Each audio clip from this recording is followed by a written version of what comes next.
saya dulu belajar hanya dapat beasiswa dari Al-Azhar 162 pon, 50 pon untuk sewa rumah, 50 pon untuk makan, tinggal 62 pon.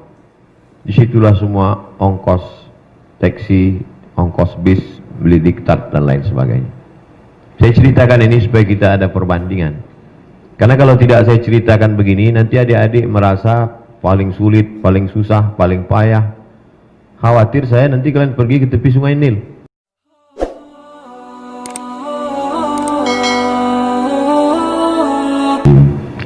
Assalamualaikum warahmatullahi wabarakatuh. Alhamdulillah wassalatu wassalamu ala rasulillah Sayyidina wa maulana Muhammad bin Abdillah wa ala alihi wa sahbihi wa man da'a bida'awatihi wa istanna bisunnatihi ila yaumi liqa'i rabbih Sayyidi al-Habib Ja'far al-Habshi wa Sayyidi al-Habib Abdullah al-Habshi nawartuma hadzal balad matta'anallahu bituli umurikuma ya'manallahu ma'al Habibil Mustafa fi jannatihil ula. Yang sama-sama kita hormati Bapak Wakil Gubernur Kalimantan Timur, Bapak Kepala Kantor Kementerian Agama, Ketua Majelis Ulama Indonesia, Bapak Kapolres, tokoh-tokoh yang tidak dapat saya sebutkan satu persatu, insya Allah kita semua dimuliakan Allah Subhanahu wa Ta'ala. Amin ya Rabbal Alamin. Anak raja memakai katun, katun dipakai di Kalimantan Timur. Saya tidak lagi berpantun, sudah dihabiskan Pak Wakil Gubernur. Hanya sekedar menjawab pantun saja. Hari ini bercampur dua perasaan dalam hati saya. Pertama perasaan senang, yang kedua perasaan sedih. Kenapa senang? Karena adik-adik kelas saya mendapat beasiswa. Saya Al-Azhar, mereka juga akan berangkat ke Al-Azhar. Saya tidak mengatakan anak-anakku karena saya belum tua kali. Adik-adik kelas saya dapat sampai lebih 1,5 miliar. Itu saya pribadi sangat bahagia. Yang kedua sedih. Kenapa? Karena memori saya kembali ke tahun 1998. 22 tahun yang lalu. Kondisi saya sama seperti kalian pagi ini. Perasaan saya 22 tahun yang lalu seperti kalian hari ini. Ketika itu 100 anak Indonesia dapat beasiswa Al-Azhar. Nama saya ada di sana. Tapi tidak sebahagia kalian. Kalian mau berangkat dilepas oleh Wakil Gubernur, dilepas oleh Habib, dilepas oleh Ketua MUI, dilepas oleh Kapolres, dilepas oleh Kementerian Agama. Sedangkan saya pergi sendiri, pulang sendiri. Pergi tak diantar, pulang tak dijemput. Lalu kemudian memang nasib malang tak dapat ditolak, untung tak dapat diraih. Tahun 97 terjadi krisis moneter. Maka yang sebelumnya $1 itu Rp2.000, tepat pada saat saya berangkat 98, $1 itu Rp17.000. Jadi waktu itu yang mendapat beasiswa 100 orang, yang bisa berangkat hanya 74 orang. Yang lain tidak bisa menanggung ongkos biaya. Lalu kemudian berangkatlah kami pada tanggal 5 September 1998. 5 September 1998 sampailah ke Kairo. Sampai di sana kalian hari ini nanti kalau sampai di Kairo punya sekretariat Kekeluargaan Mahasiswa Kalimantan, KMKM namanya. Ingat itu singkatannya, Kekeluargaan Mahasiswa Kalimantan. Karena ada orang yang memplesetkan KMKM, kumpul makan, kumpul makan. Sedangkan saya dulu begitu sampai, kami ngontrak rumah 2 kamar, harganya 300 pon di lantai 9. Kebetulan pas saya sampai di sana sering mati lampu. Jadi liftnya mati, naik tangga. Lalu kemudian kalian, adik-adikku sekalian, sampai di sana mendapat beasiswa dari Al-Azhar, dari Baitul Zakat, dari World Assembly Muslim Youth WAMI, dari Al-Majlisul A'la Lisyu'un Al-Islamiyah. Ada 4 potensi kita dapat beasiswa. Tapi jangan ambil 4-4-nya, nanti ketahuan diputus semua. Dan kalian dapat juga beasiswa dari pemerintah provinsi, dari Pemda. Saya dulu belajar hanya dapat beasiswa dari Al-Azhar, 162 pon, 50 pon untuk sewa rumah, 50 pon untuk makan, tinggal 62 pon. Disitulah semua ongkos taksi, ongkos bis, beli diktat dan lain sebagainya. Saya ceritakan ini supaya kita ada perbandingan. Karena kalau tidak saya ceritakan begini, nanti adik-adik merasa paling sulit, paling susah, paling payah. Khawatir saya nanti kalian pergi ke tepi sungai Nil. Jadi in yamsaskum qarhun faqad massal qauma qarhum mithluh. Kalian luar biasa, berangkat dilepas, ada bantu biaya tiket, sampai di sana ada sekretariat, sampai di sana ada bantuan beasiswa. Nanti setelah pulang pula diperhatikan. Perhatian pemerintah luar biasa terhadap kalian. Saya pulang karena mungkin ya itu tadi, karena dari awal itu akhirnya saya pulang, saya melamar di tempat banyak lamaran. Salah satu lamaran itu menerima saya. Datanglah surat ke rumah dari College University Perguruan Agama, namanya KUPUS, College University Perguruan Agama, KUPUS, B ujungnya KUPUS, College University Perguruan Agama Brunei Darussalam. Saya diterima kontrak 2 tahun. Saya sampaikan ke almarhumah ibu saya, "Mak, aku dapat kontrak jadi dosen 2 tahun di Brunei Darussalam. Aku pergi atau tetap di kampung?" Kata dia, "Sejauh manapun kau pergi, sebanyak manapun duit yang kau dapat, hidup ini cuma 2, makan pakai. Tak lebih dari 2. Apa yang kau kejar? Baguslah tetap di kampung ini, kau mendidik umat."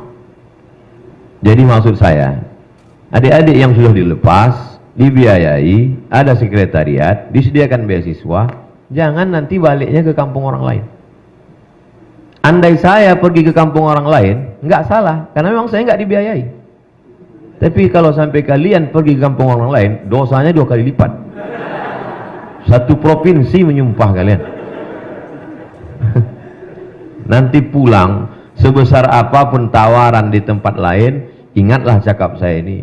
Nanti kalian pulang akan menjadi doktor pakar tafsir, doktor pakar hadis, doktor usul fikih. Tawaran-tawaran berdatangan. Ingat dulu waktu almarhum Nur Somad melepas kami. Mestinya kalian sedih, jangan ketawa. Kalian ingat bahwa hidup ini yang dicari. Apapun jabatan, sekaya apapun kalian, mau jadi dosen internasional, hidup ini cuma 2, makan, pakai. Dan setebal-tebalnya makanan, sebanyak-banyaknya makanan, paling nambuh 2-3 kali. Kalau ada orang tambah makan sampai 4 kali, itu ususnya bocor. Setebal-tebalnya pakaian, pakaian sunnah, paling 3 lapis. Di dalam itu jubbah, di luar itu burdah, di atas itu imamah. Itulah pakaian dipakai Habib, sunnah. Di dalam jubbah, dibalut dengan burdah, di tengkuk rida, di atas imamah. Kalau sampai lebih daripada itu bukan ulama, demam. Hidup ini tak lebih daripada itu, cuman makan dan pakai. Apa yang mau dikejar? Falaula nafara min kulli firqatin minhum.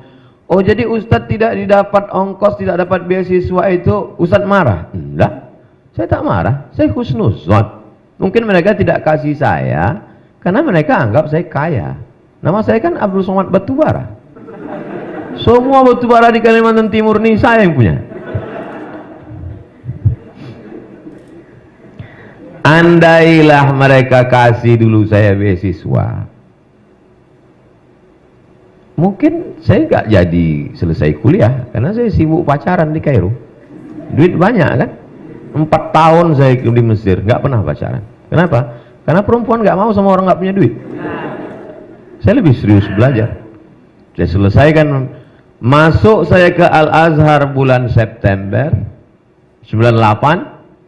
Bulan Juli 2002 saya sudah selesai kuliah, finish. nilai turun Agustus.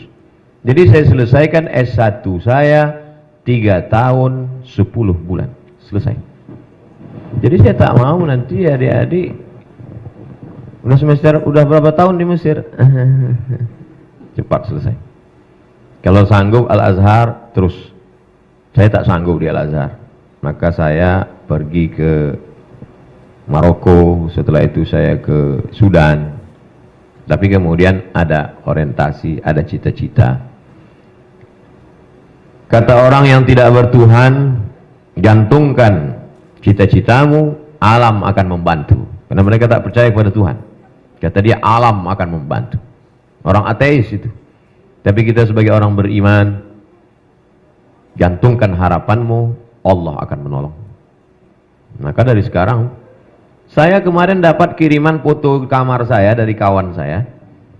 Gambar saya sedang nyetrika di kamar saya waktu di Kairo. Di dinding itu ada tertulis pintu Meknes. Meknes salah satu kota di Maroko. Ternyata waktu saya S1, saya sudah mau punya cita-cita mau ke Maroko. Tembakan saya waktu itu 2, kalau tidak ke Maroko, ke Sudan. Saya tidak memaksa adik-adik mau ikut seperti saya, karena kawan-kawan saya juga macam-macam. Ada namanya Ustadz Reza, S1 Al-Azhar, S2-nya ke Jerman, S3 Australia. Silakan, Timur dan Barat. Nanti saya kalau belajar di Barat itu jadi sekuler. Enggak, kawan-kawan saya belajar di Barat, pulang malah lebih Islami daripada sahabat-sahabat yang belajar di Timur Tengah. Saya kaget, saya terkejut. Kenapa kalian pulang lebih militan, lebih istiqomah? Karena kami ketemu betul dengan yang kafir-kafir itu katanya. Satu kos-kosan kami dengan orang ateis katanya. Oh, ternyata sebetulnya yang kita baca di Kalimantan Timur dengan yang kita baca di sana itu apa sih bedanya? Sama aja. Quran yang ada di sini, Quran itu juga yang ada di Kairo. Sahih Bukhari, Sahih Muslim, Sunan Abi Daud, Sunan Nasai, Sunan Tirmidzi, Sunan Ibnu Majah, Muwatta Malik, Musnad Ahmad bin Hanbal, Sunan Ad-Darimi, Musnad Ibnu Abi Syaibah, semuanya sama. Lalu sebenarnya kita ke Mesir itu untuk apa? Belajar hidup.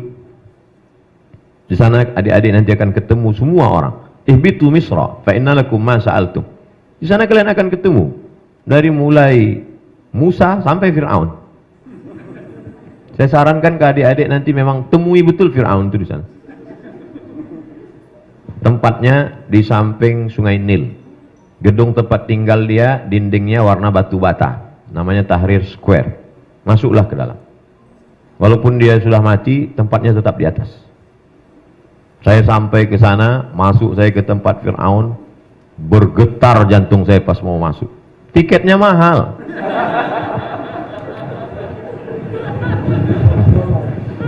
Sampai ke dalam, tidak boleh foto. Mamnu' taswir. No take picture. Tak boleh ambil foto. Itu makanya saya setiap ketemu saya jamaah, boleh foto Pak Ustaz? Foto. Saya takut bilang, nggak boleh foto kayak Fir'aun aja. Fir'aun sedang menyadarkan kita, setinggi apapun jabatanmu, kau akan terbujur kaku, kau hanyalah tulang-tulang yang lapuk, kau hanyalah kulit-kulit yang membusuk. Lalu kenapa Fir'aun tidak membusuk? Allah berjanji, al-yawma nunajjika, hari ini kuselamatkan engkau, bibadanika, dengan badanmu, litakuna liman khalfaka ayah, supaya kau menjadi pertanda bagi orang-orang yang datang setelah engkau nanti. Ke Mesir sama seperti pergi ke mall.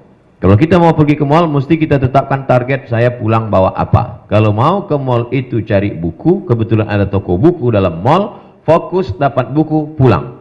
Karena kalau tidak kita akan pergi ke lantai 1, lantai 2, sibuk main game, akhirnya waktu habis mall tutup, buku tak terbeli. Saya sarankan fokus pada 5 poin. Yang pertama, sukses studi. Sukses studi S1, LC, S2, MA, S3, doktor. Dapat 3-3-nya bagus. Bahkan ada yang sampai dapat 4. S1, S2, S3, istri, anak. Afdal. Sukses tadi. Yang kedua, sukses talaqi. Ijazah itu mangkoknya. Talaqi itu isinya. Masyarakat Kalimantan Timur menunggu ledakan bom atom yang akan pulang. Akan pulang alumni Al-Azhar, LC, MA, doktor. Mereka menunggu hafalan Qur'anmu. Mereka menunggu bacaan kitabmu. Mereka menunggu kau menggelegar. Tiba-tiba kau disuruh maju jadi imam ke depan. Mereka sudah menunggu ayat apa yang kau baca. Tiba-tiba, ghairil maghdubi alaihim waladdallin. Amin. Inna a'tai. Kata dia. Hebat lagi imam kecamatan kami, kata dia. Sukses talaqi.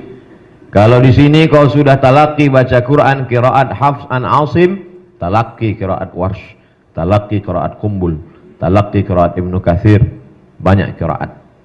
Selama ini baca hadis hanya dari buku, namanya wijadah.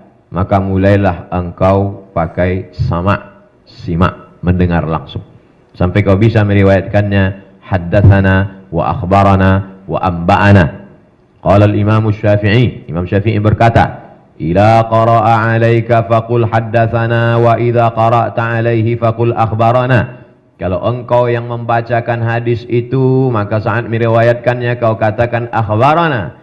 Tapi saat itu gurumu membaca lalu kau mendengar, maka saat meriwayatkannya katakanlah haddatsana. Talaqi hadis kepada para masyayikh.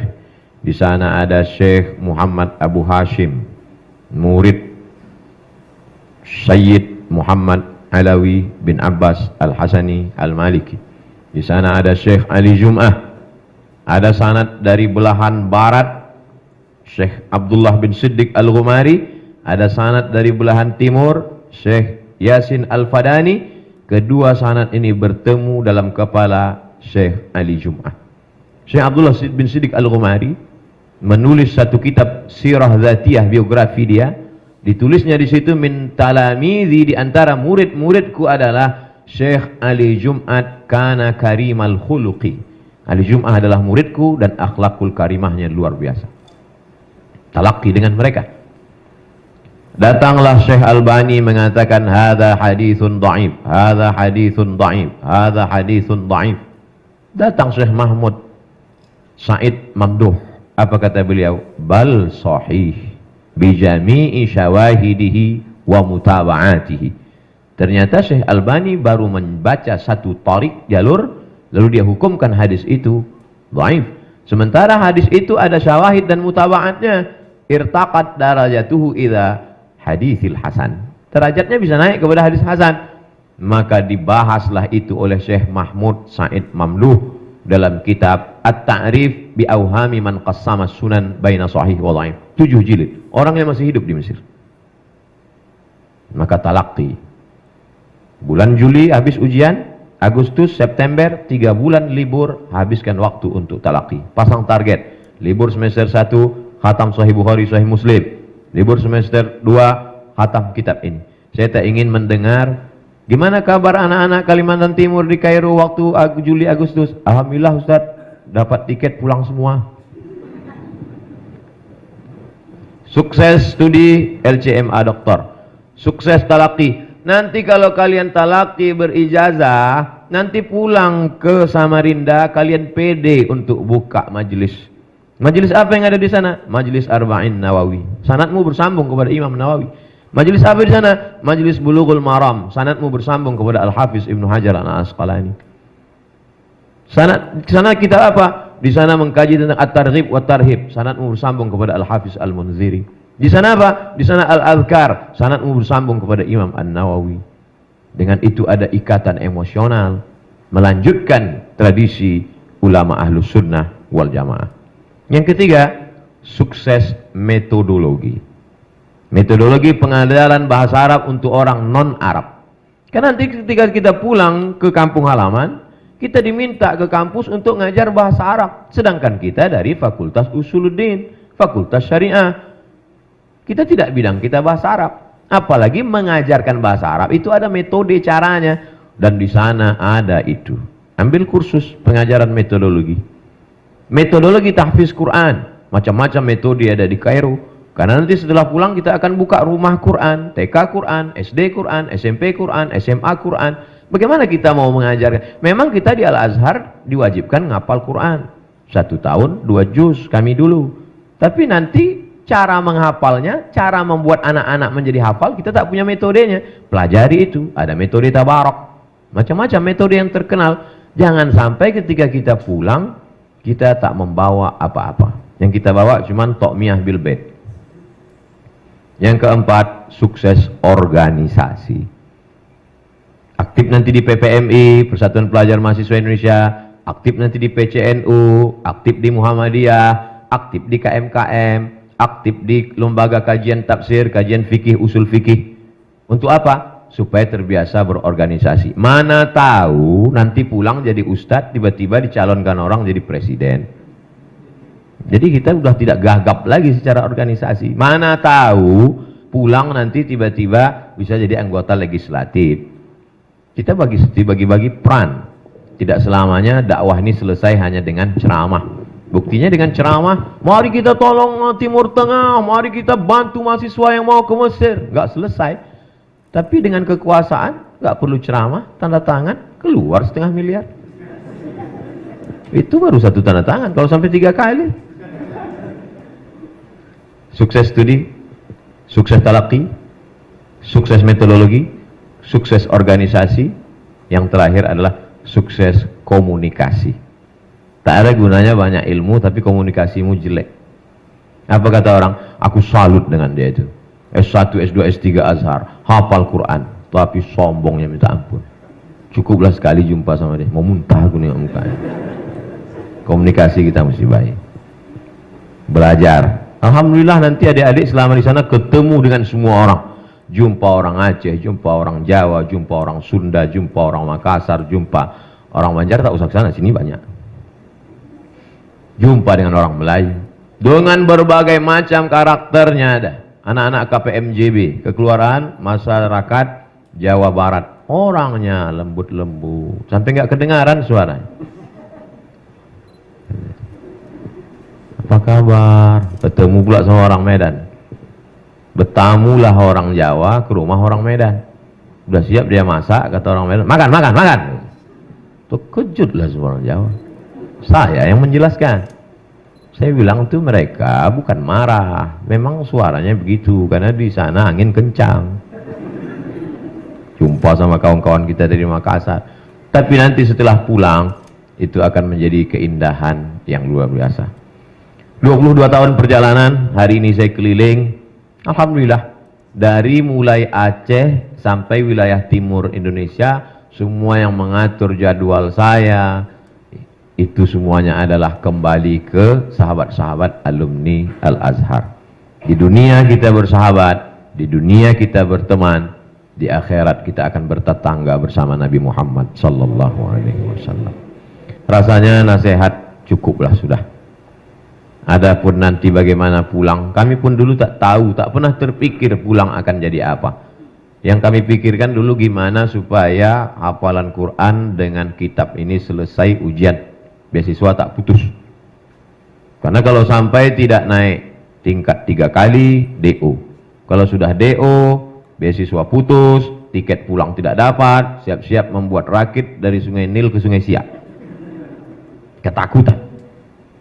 Tak pernah terpikir. Pernahkah Ustaz dulu terpikir akan menjadi penceramah, pergi ke sana kemari? Enggak. Pikiran saya dulu simpel aja.